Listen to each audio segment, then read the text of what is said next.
Hello, teacher friends. So I'm going to take you along as I teach my level 2 course. Who knows how long you'll be able to actually be in the class because I start saying their names pretty quickly. But basically I use ManyCam to help manage everything because I have a PowerPoint and my face. I'm just starting Zoom now. And I like to start a few minutes in advance so that the learners have enough time to get into the class. The first thing I do is mute myself, turn my camera on so that it shows my welcome screen, which I don't think I can show you right now. And then I go to security and I turn off the chat feature and I turn off their ability to rename themselves because that has gotten wild. Now some people are waiting to join the classroom. I will go ahead and admit them, but I'm not going to say anything. I have a little countdown on my initial screen that says class will start soon, and it has a countdown. I always keep mine in gallery view. You can keep yours into whatever you want, but I'm just giving ample amount of time for people to get into the classroom and get comfortable in the space. We only have 3 learners today, and 2 of them are already here, so they're talking to each other. How cute. They're introducing themselves to each other. Oh my gosh. So we have 1 student that's not here yet, but class starts in about 30 seconds, so I'll probably hop in about 20 seconds just to say hello and to get class started. Hello, good morning. How is everyone doing today? Excellent, welcome. We might have 1 more friend join us, but it is 10 o'clock, so we're gonna go ahead and get started. I'm gonna mute both of you, and then when you'll know, we're just gonna introduce ourselves first. We're just gonna introduce ourselves. Tell us your name, maybe your favorite color, your favorite animal, your favorite food. But I'm gonna mute you, and then when you get the request to unmute, that's when you know it'll be your turn. So let me go ahead and do that for both of you. I'm gonna introduce myself first. My name is Mr. Nick, and this is Let's Tell Time Level 2, which means that you already know kind of what a minute hand is, what an hour hand is, you know, kind of the basics to telling time.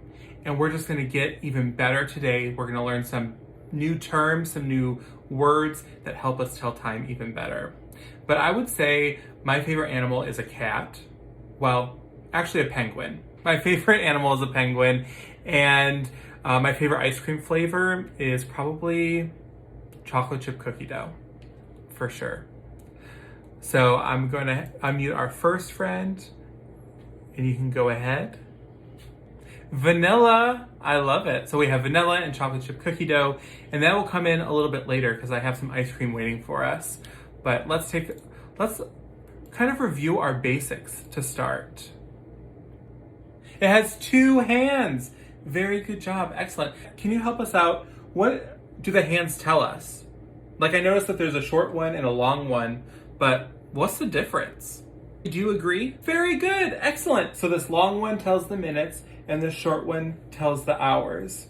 Now I'm noticing something on this clock. Maybe you can help jog my memory, but what are all these lines or dots that go around the whole outside of the clock? And there's 60 of them. What are those? You can go ahead and shout it out, both of you. You can shout it out. And every time this minute hand goes around the clock 1 whole time, did 1 minute pass or 1 hour? Yes, an hour went by, right? Because this minute hand went 60 minutes all the way around the clock. I am very impressed by you 3. My gosh. So if the big hand's pointing straight up, we say, o'clock. What if the big hand is pointing all the way this way? And if the big hand is pointing straight down? Yes! Half past. Very good. So who can help me tell what time this is if we're thinking of that word half past? Is since this all the way over here, we go to the next hour when we use the words quarter to. Quarter to the next hour, which is 5 o'clock. So quarter to 5. Blowing it out of the water. So we learned that when the minute hand points straight up, we say o'clock. When it's pointed this way, we say quarter past. Quarter past. And when it's straight down, half past. And when it's pointed straight to the 9, quarter to. Yes. So we have o'clock, quarter past, half past, quarter to. Good job. Excellent. This red one here, it's a long, skinny red hand. What is that for? Yes. So that little skinny tiny hand that's really long, those are the seconds. And when we tell time, when we're looking at like 2 o'clock or quarter past 2, do we care what the second hand says? Or can we just ignore it? Just ignore it. So our ice cream clock here, our cookie dough chocolate vanilla ice cream cone says it's 4 o'clock. Now, is it 4 o'clock in the morning or do you want it to be 4 o'clock in the afternoon? 4 o'clock in the morning. Oh, I think this clock is funny. This clock is funny. Who agrees? This one looks like a fried egg. I might accidentally pick up the fork and the knife from it and start eating it as an egg. Exactly, I'm just gonna pick up the fork and knife right from it. Where would we put this in our house? Would we put it in the bathroom? What points to the 4? The long hand or the small hand? Is the long hand hours or is the short hand hours? The short hand is for hours. Very good. That hand should point to the 4. Very good job. And where should the big hand point? To the 6. To the 6. Very good. My gosh, I am so impressed by all of you today. We learned o'clock, quarter past, half past, and quarter to.